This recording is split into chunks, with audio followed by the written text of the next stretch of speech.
Законската измена со која пензискиот стаж може да се продолжи од 1 до 3 години, за Груевски е само можност работниците да изберат кога ќе одат во пензија. Со најновите измени се задржува старосната граница за пензионирање од 62 години за жени и 64 години за мажи, но на работниците им се дава и можност самите да решат дали ќе го продолжат работниот век. Истото ќе важи и за полицајците. Големувањето на давањето на можност за зголемување на старосната граница водење во пензија до 3 години е практично чекор кон давање повеќе права на работниците, повеќе работнички права.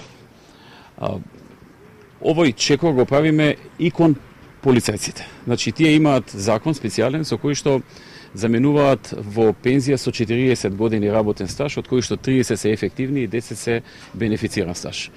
Со дополнителни измени кои што следуваат, ќе се овозможи тие да заменуваат на 45 години, вклучувајќи го и бенефицираниот, наместо 40, 45, и тука ќе може да бираат кој сака со 40, кој сака со 45 и во двете вклучувајќи го и бенефицираниот стаж. Ние сме свесни дека во Македонија има многу работници кои што би сакале да го продолжат работниот стаж, од причина што се чувствуваат здравствено добро, им значи тоа додатна работа и финансиски и секако и социјално на крајот на краиштата. Груевски најави инвестиција од италијанска компанија која до крајот на годината треба да влезе во економската зона Бунарџи. Првичната инвестиција е тешка 10 милиони евра.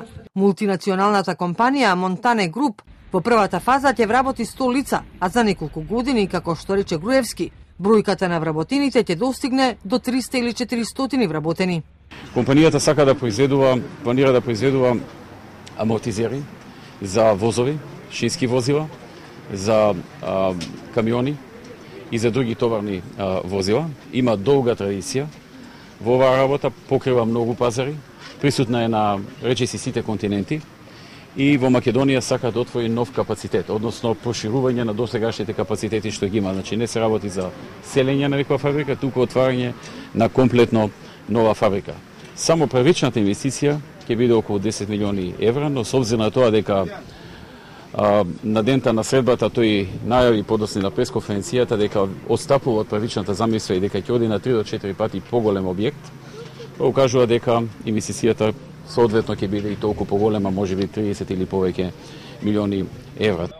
Премиерот денеска пушти во употреба повеќенаменско игралиште во школскиот двор на основното училиште Наум Наумовски Борче во населбата Маџари во општина Газибаба.